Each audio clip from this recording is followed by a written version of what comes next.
Mazmur 39. Daud ini adalah seorang raja dan hamba Tuhan yang sangat dikasihi.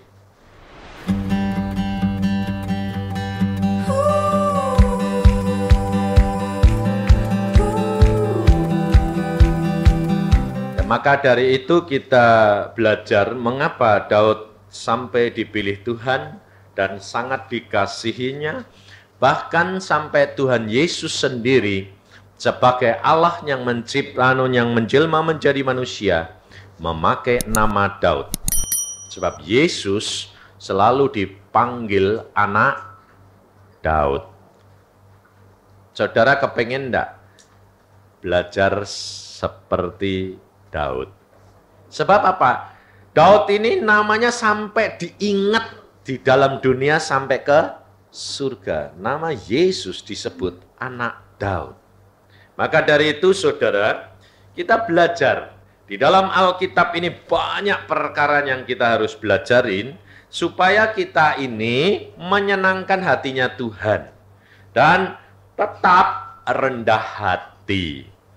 Di sini dikatakan untuk pemimpin biduan untuk Yedutun Mazmur Daud.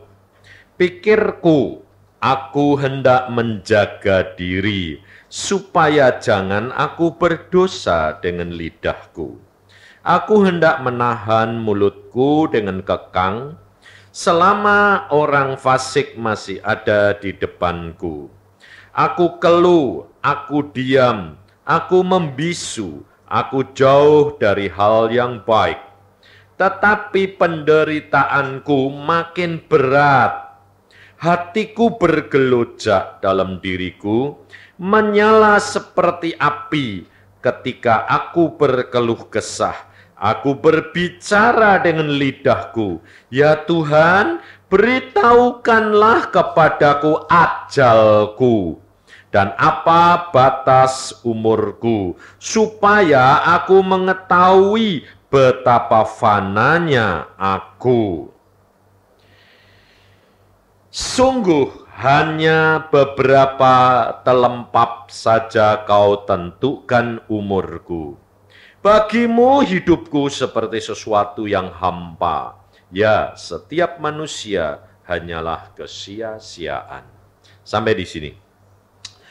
Saudara, kita kerap kali kalau membaca ayat-ayat ini, saudara, lalu perasaan kita kerap kali tertuduh. Karena apa? Seolah-olah ini orang yang frustrasi dan putus asa. Betul enggak?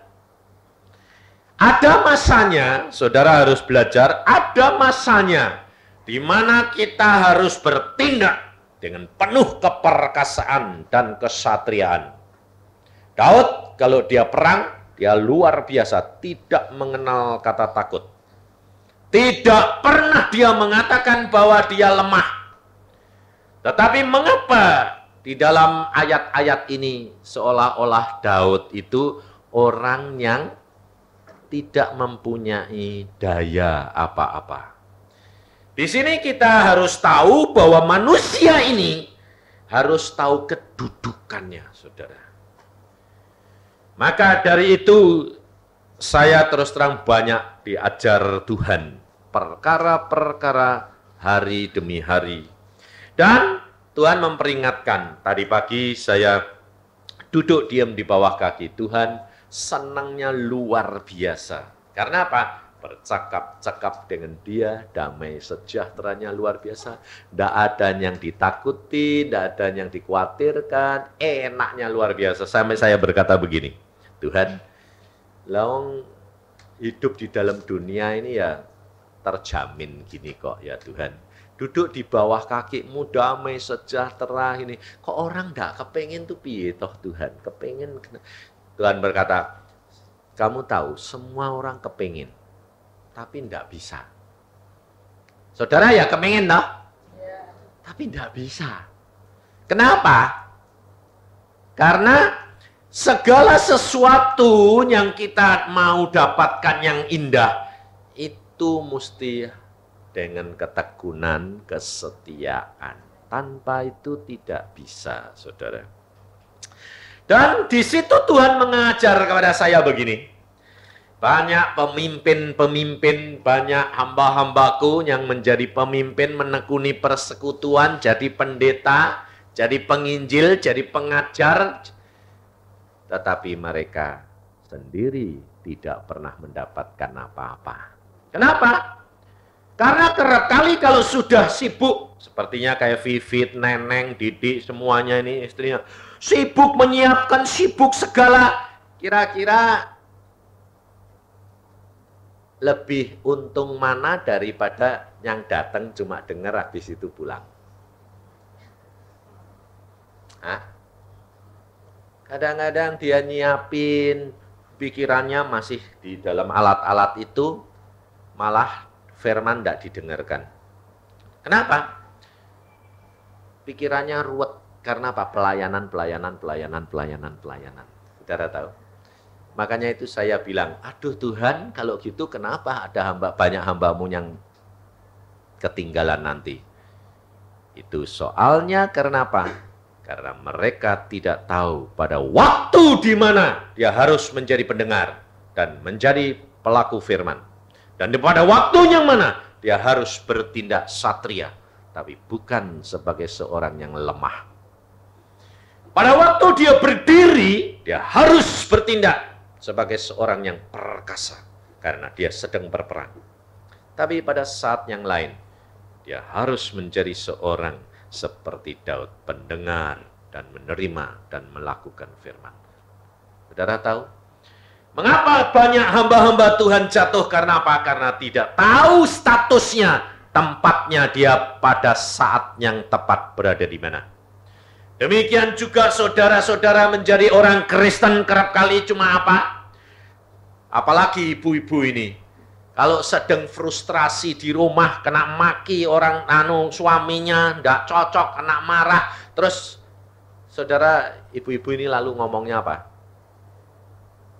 Memang kok orang perempuan itu sudah tidak ada harganya. Ya, enggak? Hah? Ya enggak. Lalu merasa loyo. Padahal segala perkara itu kejadian, tidak ada yang kebetulan. Supaya mengingatkan kita, menyadarkan kita itu sebetulnya berada di mana. Saya yakin, kalau Anda tidak salah, tidak bakal ada perlakuan terhadap saudara begitu. Mungkin saudara bilang, aku tidak salah. Ya, tapi Allah ingin mengorek perasaan, kesombongan, ketinggian hati, dan merasa berhasil. Hal itu dibiarkan. Betul enggak? Tidak ada sesuatu kejadian yang kebetulan. Saya terus terang belajar banyak.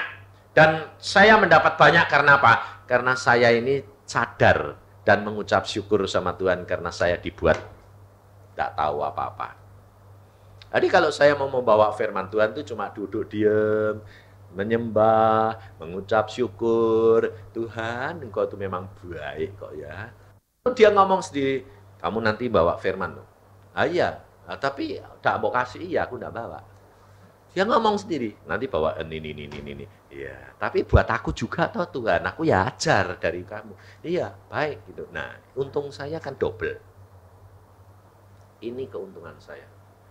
Dan saya lihat kalau ada kesaksian, kalau ada firman, itu saya tidak nilai, mosok firmannya kok gitu, tidak salah itu. Tidak, saya terima, apa itu, baik buat saya. Contohnya satu ini, lihat, Om ini dia saksi. Tuhan, orang tua ini umurnya berapa? 70 lebih lah Om ya. 76. Saudara tahu istrinya umur berapa? Berapa Om? Lu enggak yang sekarang, jangan yang dulu Om. Istrimu yang sekarang. Ya, berapa? 30. Saudara tahu? Dari kesaksian dia saya mendapatkan pelajaran yang luar biasa. Dia bersaksi dan pada waktu itu dulu di sana dah Dia sekarang anaknya yang baru selahir umur berapa, Om? Nah, berapa bulan? 10 bulan anaknya.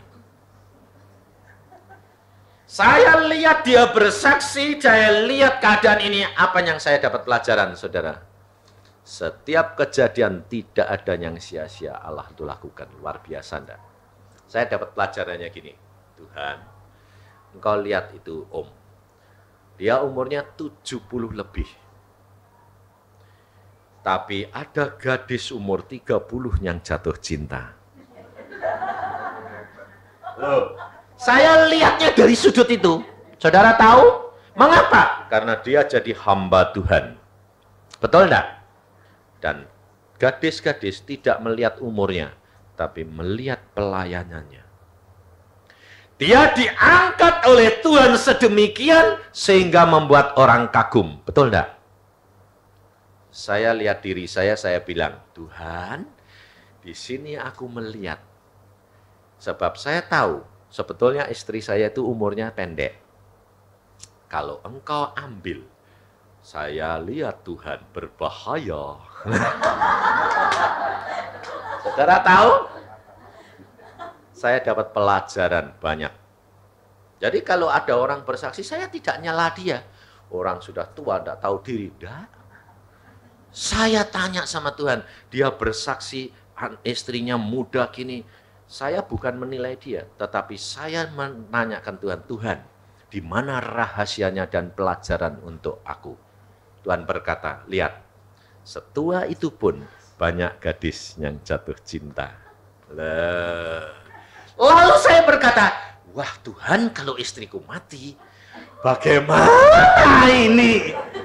Bingung. Nah, lalu saya bilang, Tuhan, kalau saya dapat baru, saya sibuk dengan yang baru, engkau bisa cemburu. Loh, betul enggak? Loh, Tuhan cemburu enggak? Kalau aku punya sekarang, dia menjadi pendoa. Dia di sana menjadi pendoa. Dia lebih senang di rumah, tidak mau ikut. Karena apa? Sebab saya setukang sembahyang. Dia di sini, di tempat Pak Samudi, dia bilang sama istrinya Pak Samudi. Saya waktu di Mawar Saron cuma 2 hari di Surabaya, dia ikut. Kalau 2 hari, 3 hari dia ikut. Dia ikut ke Surabaya, saya bilang, kamu ikut enggak? Berapa hari? 2 hari. Mau ikut? Ikut. Nah, saya di kamar sembahyang, terus dia bingung. Aku kerja aku apa? Dia enggak tukang sembahyang. Saya bilang, karena kamu ikut, kamu bebas. Saya berdoa, kamu boleh pergi-pergi, shopping, mau apa, terserah. Dan dia bilang, oke, tapi kalau kamu di rumah harus berdoa. Karena kamu tahu suamimu sedang berjuang. Ya. Dan itu kesukaan dia, saudara. Maka dari itu dengan pengajaran begini, saya apa? Saya lapor sama Tuhan. Tuhan, engkau enggak mau cemburu toh? Nah, kalau enggak mau, tambahi dong umurnya. Nah, saudara tahu? Di situ saudara tahu, kita terbuka kepada Tuhan, berkomunikasi dengan Tuhan. Dan Tuhan itu mau. Karena apa? Karena motivasi kita ini terbuka dan kita terbuka kepada Allah. Allah menilai ketulusan hati, bukan kepentinganku, tapi kepentingan untuk pelayanan dan untuk kemuliaan Tuhan, bukan saya. Dan istri saya ditambah umurnya lagi. Siapa yang tidak senang? Saudara tahu? Dia senang, saya senang. Karena apa? Karena hidup dengan tenang, damai, dan sejahtera. Hidup dengan Yesus itu luar biasa, saudara. Itu yang pertama. Yang kedua, saudara perhatikan ini, Pak, siapa? Saya ini namanya enggak ingat-ingat, Pak. Karena Anda orang Jepang sih asalnya. Jadi namanya juga susah. Ini Bapak ini dia mengalami sendiri itu, saudara. Kesembuhan dan satu mujizat yang dari Tuhan. Nah, kalau kita lihat begitu, sebetulnya apa yang kita baca tadi, betul enggak? Daud mengatakan, apatah manusia ini. Di dalam ayat yang ke-6, sungguh hanya beberapa telempap saja kau tentukan umurku. Bagimu hidupku seperti sesuatu yang hampa. Ya, setiap manusia hanyalah kesia-siaan. Hal ini mengingatkan kepada kita supaya kita itu sadar bahwa hidup di dalam dunia ini hanya sementara. Dan semuanya ini harus kita persembahkan untuk kemuliaan Dia. Kalau Dia sudah menetapkan umurmu dan umurku, sudah memberitahukan kepadamu dan kepadaku, kita bisa enggak menyerah total kepada Dia? Contohnya, Pak, siapa sih namanya? Hah? Hiro, Pak Hiruika. Hiruka. Oh, Hiruka, keliru lagi. Bapak ini dia kena kanker, dokter sudah memvonis maksimal 6 bulan. Lalu selama 6 bulan ini yang dicari apa? Ayo. Apa yang dicari? Dia mau pulang ke Jepang, masuk rumah sakit, ketakutan, tidak bakal keluar mati. Apa yang dicari? Mulai bertanya kepada Tuhan, betul enggak? Lalu cari Tuhan, karena apa? Karena umurnya cuma 6 bulan tinggalan. Ayo, jadi kalau saudara-saudara ini sebetulnya, kalau enggak dicepet sama Tuhan, enggak bisa nyerah toh.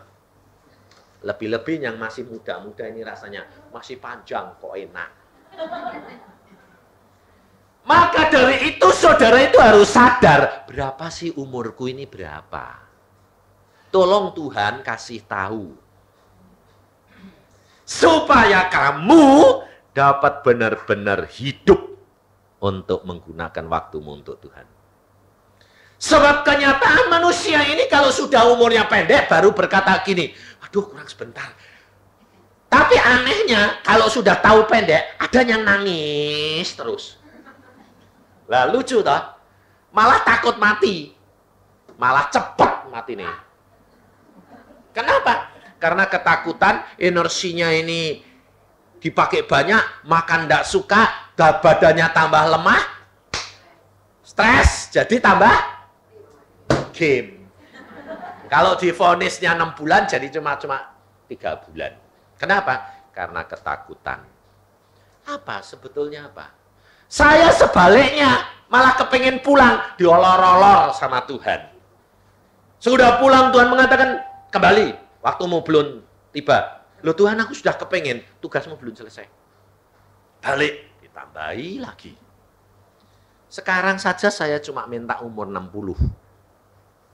Saya bilang, Tuhan nanti umur 60 pulang ya.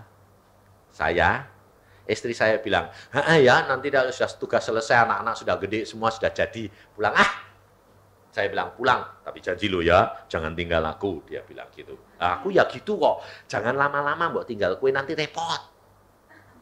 Sebab hamba Tuhan saya keliling terus, yang jatuh cinta banyak.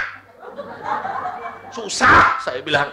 Karena apa? Karena nanti membuat Tuhan cemburu. Saya tidak mau kehilangan cinta Yesus. Saya hargai ayah saya, saudara.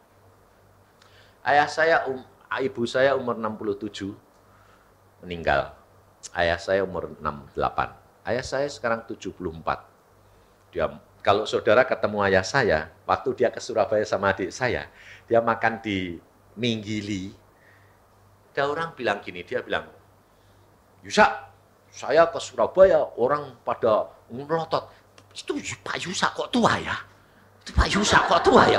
Persis saya yang persis dia. Kalau saudara ketemu ayah saya, suaranya pun tidak beda.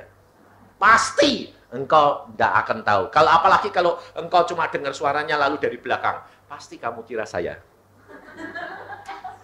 Karena apa? Persis plek. Cuma dia lebih tinggi, 185. Beratnya 89. Gede dan gagah. Rambutnya masih hitam karena disemir.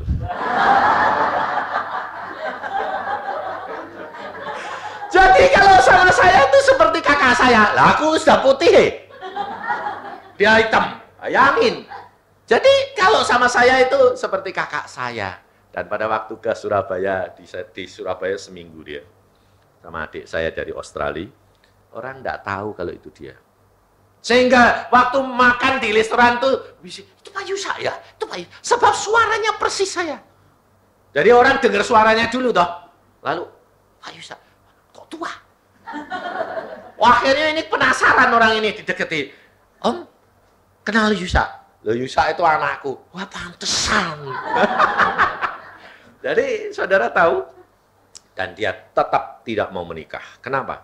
Karena dia berkata, aku sekarang mendekatkan diri dengan Yesus. Dan dia doa terus. Dan sekarang dia peka luar biasa dengan Yesus. Dan dia berkata begini, betul Tuhan itu bicara banyak, mengajar banyak, dan hidup dengan dia damai sejahtera luar biasa. Tetapi saya lihat ayah gitu, lalu apakah anaknya gitu? Dah.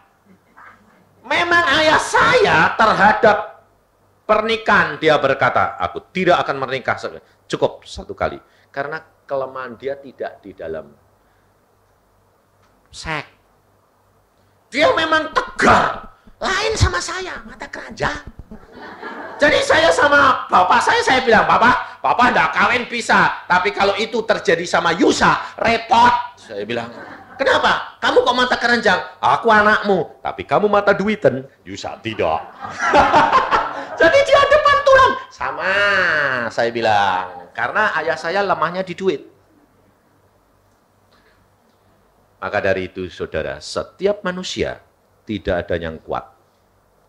Kalau dia kuat di dalam tahta, dia akan lemah di dalam keuangan.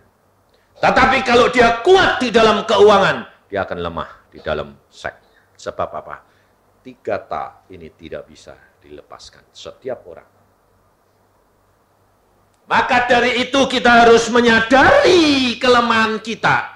Kita harus tahu umur kita itu berapa. Kita harus tahu bahwa hidup ini di hadapan Allah tidak ada artinya. Dan kita pakai kalau kita digunakan Allah, itu hanya karena anugerah. Bukan kebisaan kita. Seperti firman Tuhan dikatakan di dalam Keluaran Fatsal yang ke-9. Coba saudara perhatikan. Di dalam Keluaran Fatsal yang ke-9. Ayat yang ke-15 dan 16. Bukankah sudah lama aku dapat mengacungkan tanganku untuk membunuh engkau dan rakyatmu? Dengan penyakit sampar sehingga engkau terhapus dari atas bumi. Akan tetapi inilah sebabnya aku membiarkan engkau hidup, yakni supaya memperlihatkan kepadamu kekuatanku dan supaya namaku dimasyurkan di seluruh bumi. Allah membiarkan Firaun tidak dibunuh, tidak dimusnahkan rakyatnya, karena Allah punya rencana untuk menunjukkan kekuatan dan kuasanya. Saudara dan saya dipakai Allah, dibiarkan saudara hidup, meskipun kita mencuri kemuliaan Dia, meskipun kita merasa bangga, meskipun kita merasa berhasil, meskipun kita merasa disanjung, bukan karena engkau, tapi karena Allah mau menunjukkan kekuatan dan kuasanya melalui engkau, supaya nama Allahmu dimuliakan.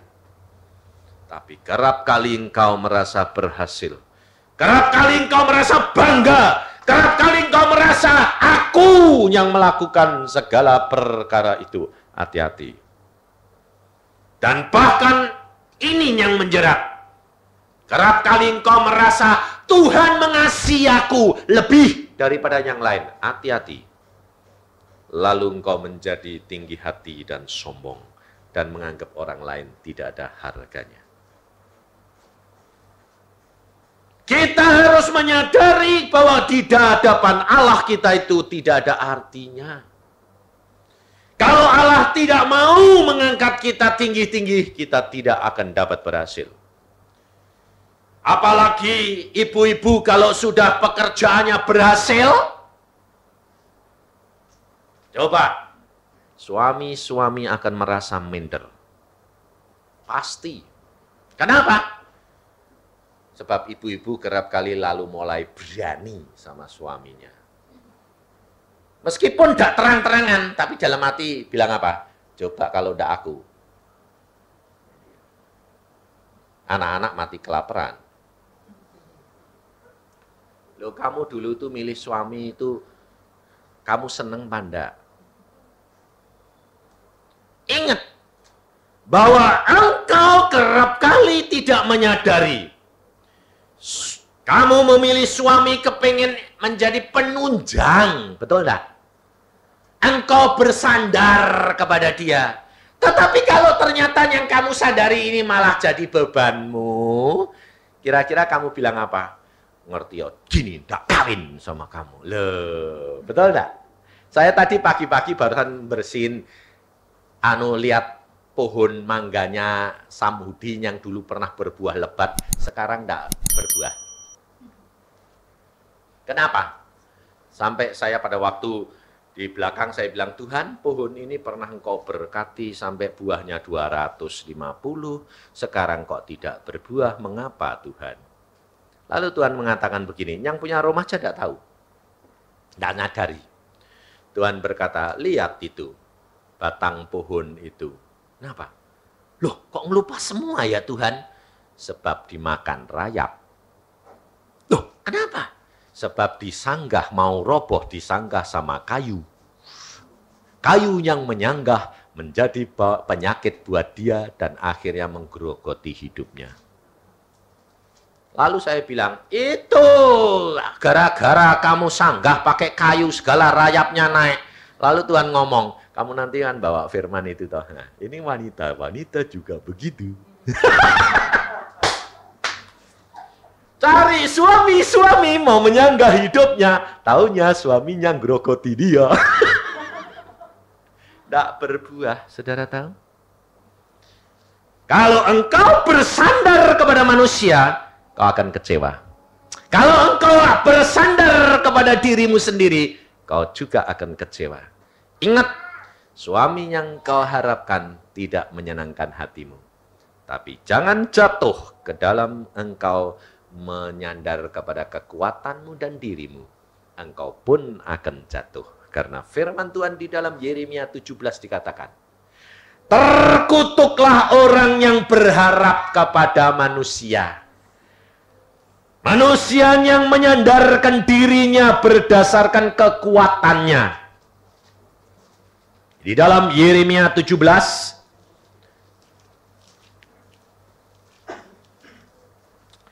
ayat yang ke-5, beginilah firman Tuhan, terkutuklah orang yang mengandalkan manusia, yang mengandalkan kekuatannya sendiri, dan yang hatinya menjauh daripada Tuhan. Jadi, tidak hanya mengandalkan suami, tapi mengandalkan siapa? Dirimu sendiri, saudara tahu. Kita harus cepat bertindak. Kita harus menyadari bahwa segala perkara itu adalah anugerah Allah. Maka Daud mengatakan kepada kita bahwa seberapa, beritahukan kepadaku Tuhan, berapa lama umurku ini, supaya aku mengetahui dan menyadarinya, supaya aku dapat memakai hidupku ini untuk kemuliaan. Sebab Yesus sudah berkata, kalau engkau serahkan hidupmu ke dalam tanganku, aku yang akan menetapkan langkah-langkahmu. Yang mengatur. Jadi enak, saudara. Tidak ada beban, tidak ada kekhawatiran, tidak ada ketakutan. Karena apa? Semua diatur oleh Dia. Apapun terjadi. Kita belajar punya motivasi hati yang terbuka. Nah, hal ini terutama ibu-ibu ini susah. Karena apa? Perempuan ini dari kecil sudah dididik untuk biasa diam sajalah, terima sajalah. Makanya orang perempuan paling banyak sakit tekanan darah tinggi dan jantung. Kenapa? Karena suka menahan. Maka dari itu ini kebiasaan. Jadi kalau sembahyang itu ucapkan, omongkan. Makanya ibu-ibu ini harus punya jam doa sendiri, jangan sama suami. Bersama suami berdoa kalau bisa, sama anak-anak, setelah itu harus punya jam doa sendiri. Untuk apa? Mengeluarkan isi hatimu secara terbuka. Ngomong. Hatimu akan lega, hatimu akan damai, engkau akan ditolong Yesus. Dan nanti kalau Yesus datang berbicara, engkau mempunyai sandaran yang lebih dari segala. Suami yang diubahkan. Dan kasih yang memancar itu, yang menjadi ikatan, yang menjadi pendamai. Sebab ini saya alami sendiri. Istri saya itu keringatnya itu tidak cocok buat tubuhnya. Aneh enggak? Tambah, sekarang setelah umur 51 ini, 52 ini sekarang, dia itu keringatnya tidak cocok. Jadi kalau dia keringetan, malah terjadi flek-flek di tubuhnya, kulitnya. Sampai hitam-hitam. Padahal dia orangnya putih, belang jadinya. Nah, dia ini khawatir. Waduh, badanku kok jadi belang-belang gini.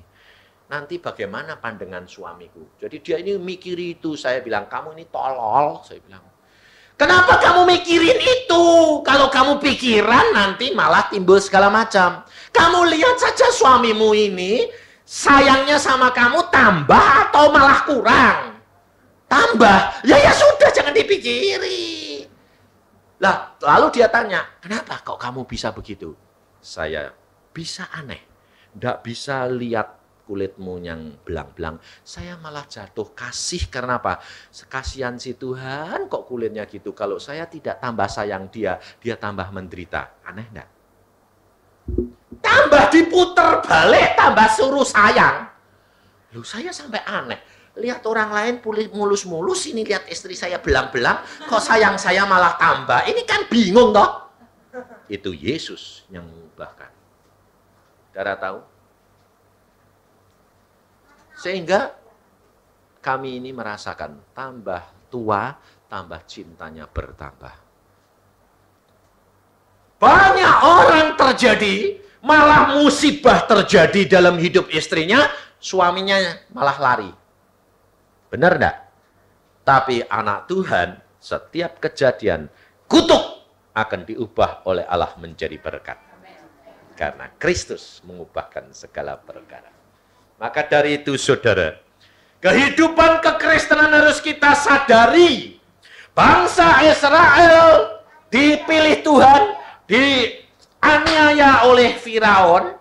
Firaun tidak dimatikan oleh Allah karena Allah mau menunjukkan kekuasaan dan kekuatannya, melepaskan Israel. Musa diutus dipilih Tuhan. Hati-hati pemimpin-pemimpin persekutuan. Musa dipilih untuk menunjukkan kekuasaan Allah. Tetapi Musa tidak masuk tanah Kanaan. Karena apa? Karena dia mengutuki, marah kepada umat Allah. Karena Musa tidak sadar bahwa dia hanya dipakai oleh Allah menjadi alat, mencuri kekudusan Allah. Allah sendiri berkata, engkau tidak memuliakan kekudusanku di depan bangsa itu. Sehingga engkau tidak akan masuk dalam tanah Kanaan. Makanya saya sebelum jadi hamba Tuhan, saya berkata, Tuhan, aku tidak mau menjadi calo surga. Aku tidak mau seperti Musa. Aku tidak mau engkau pilih, tapi aku tidak masuk tanah Kanaan. Maka Tuhan kasih nama saya Yusa. Untung tidak dikasih nama saya Musa. Tuhan berkata, Yusa namamu. Untungnya apa? Yusak masuk tanah Kanaan. Amin, saya bilang. Jadi, maka dari itu saudara harus sadar bahwa Allah memilih Firaun untuk menunjukkan kuasanya. Firaun masuk neraka, padahal dipilih Allah. Musa dipilih menjadi pemimpin, tidak masuk Kanaan. Kenapa? Karena dia tidak menyadari hanya alat daripada Allah. Bangsa Israel yang dilepaskan karena dia bangsa pilihan. Yang masuk tanah Kanaan hanya Yusak sama Kaleb. Yang lain dibunuh di padang belantara oleh Allah. Kenapa? Karena firman Tuhan berkata di dalam Bilangan, di dalam kitab Bilangan, ayat Fatsal yang ke-14, ayat yang ke-20 sampai 23, ayat 24. Bilangan Fatsal 14, ayat 20. Berfirmanlah Tuhan, aku mengampuninya sesuai dengan permintaanmu. Lihat, Musa selalu ini berdoa untuk bangsa Israel selalu dikabulkan. Saudara tahu? Pemimpin persekutuan kalau berdoa untuk saudara selalu dikabulkan. Betul enggak? Tapi Musa berdoa untuk dirinya sendiri, minta masuk Kanaan, minta ampun. Dikabulkan enggak? Tidak. Maka dari itu pemimpin persekutuan harus hati-hati. Neneng dan Vivit, kalau engkau berdoa untuk orang lain diterima Tuhan. Tapi kalau engkau berdoa dirimu sendiri belum tentu kamu diterima. Hati-hati gue. Jadi kebalikan, saudara harus berdoa untuk mereka. Jangan saudara kira bahwa dia pemimpin yang mendoakan aku didengar, yang mendoakan aku sembuh. Lalu saudara berkata, oh enggak perlu didoain. Dia akan yang berdoa. Dengar di doanya, didengar Tuhan. Musa berdoa untuk bangsanya, Allah berkata, aku dengar permintaanmu. Tetapi Musa minta untuk dirinya sendiri, tidak didengar Allah. Musa berkata, Allah berkata, jangan berdoa lagi. Aku sudah menetapkan engkau tidak boleh masuk tanah Kanaan. Musa tidak berani berdoa lagi, saudara tahu. Harusnya bangsa Israel yang mendoakan Musa. Pasti Allah dengar, betul enggak? Maka dari itu saudara, engkau harus berdoa untuk pemimpin-pemimpin persekutuan dan hamba-hamba Tuhan. Karena ini mengingatkan, ini yang saya menyebabkan saya tuh selalu takut di bawah kaki Tuhan. Makanya saya selalu berdoa khusus di bawah kaki Tuhan berkata, Tuhan, aku tidak mau mencari calon surga. Aku mau dapat jaminanmu. Kalau engkau tidak jamin aku tidak mau menjadi hambamu. Lebih baik jadi orang biasa masuk surga daripada jadi hamba Tuhan tidak masuk. Ngapain ngajar orang lain? Doanya didengar. Sembahyang buat dirinya sendiri tidak didengar. Bayangin. Maka dari itu saudara, kita harus belajar benar-benar firman Tuhan ini. Supaya kita menjadi berkat. Firman Tuhan berkata, aku mengampuninya sesuai dengan permintaanmu. Hanya demi aku yang hidup dan kemuliaan Tuhan memenuhi seluruh bumi. Semua orang yang telah melihat, perhatikan. Semua orang yang telah melihat kemuliaanku dan tanda-tanda mujizat yang ku perbuat di Mesir dan di padang gurun, namun telah 10 kali mencobai aku, tidak mau mendengarkan suaraku, pastilah ia tidak akan melihat negeri yang kujanjikan dengan bersumpah kepada nenek moyang mereka. Semua yang menista aku ini tidak akan melihat, tetapi hambaku Kaleb, karena lain jiwa yang ada padanya, dan ia mengikut aku dengan sepenuhnya, akan kubawa masuk ke negeri yang telah dimasukinya, dan keturunannya akan memilikinya. Sudah melihat mujizat, sudah melihat tanda-tanda ajaib, mengalami sendiri. Belum jaminan masuk tanah Kanaan. Hati-hati. Makanya Pak, siapa? Lupa lagi. Luka sudah melihat mujizat. Kalau engkau menggerutu, engkau tidak percaya, hati-hati. Kita manusia sudah dipilih oleh Allah menjadi anak-anaknya, diberikan mujizat, diberikan pekerjaan yang berhasil. Tapi sadar bahwa kalau engkau sekarang berhasil menjadi kaya, berhasil diangkat Tuhan, bukan karena engkau, tapi karena anugerah. Cari Dia, jangan sampai terlambat.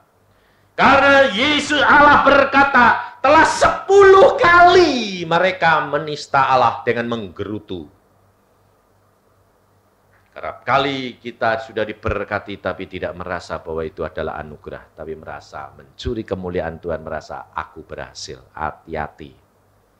Di sini jelas dikatakan, jangan sampai engkau jatuh, tetapi engkau harus mengikut Tuhan dengan jiwa yang lain. Artinya, kita punya jiwa ini benar-benar untuk Tuhan. Makanya saya ajarkan kepada saudara, karena saya diajari Tuhan, setiap hari bicara sama jiwamu.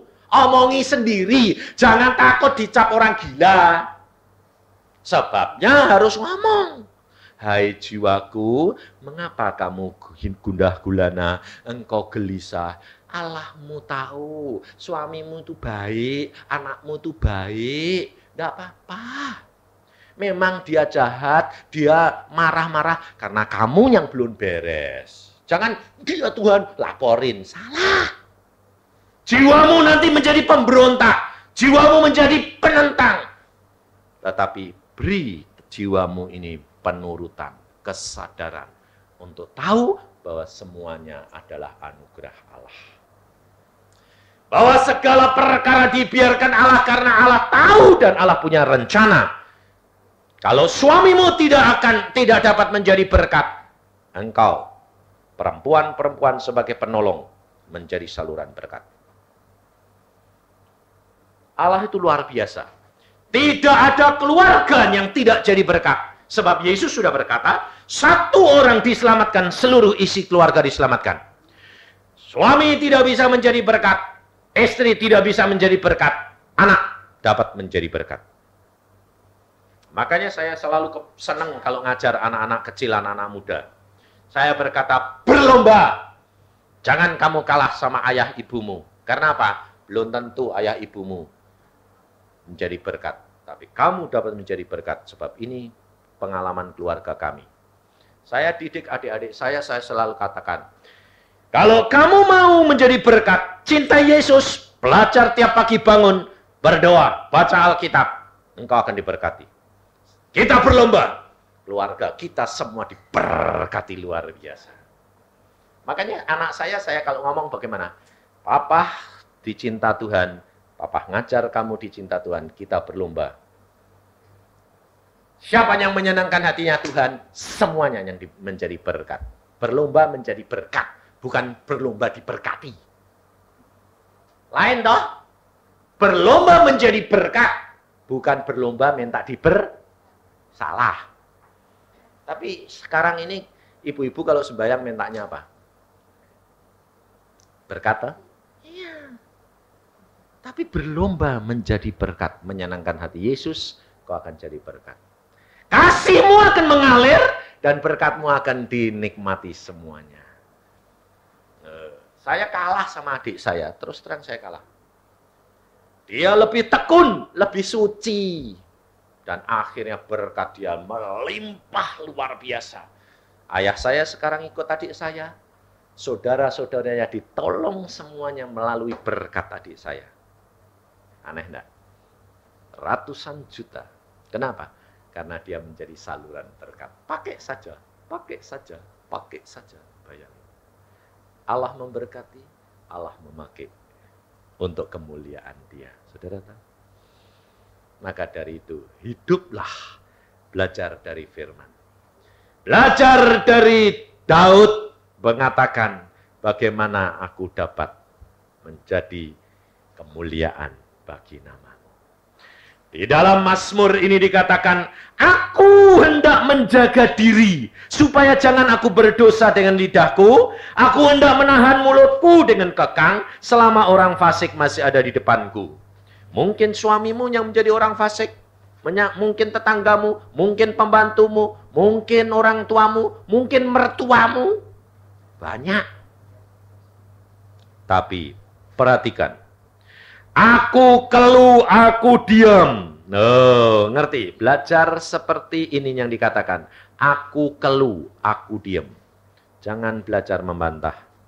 Aku membisu, aku jauh dari hal yang baik. Tetapi penderitaanku makin berat. Jangan khawatir. Ada masanya engkau seperti malah ketekan. Allah tahu dan mengukur.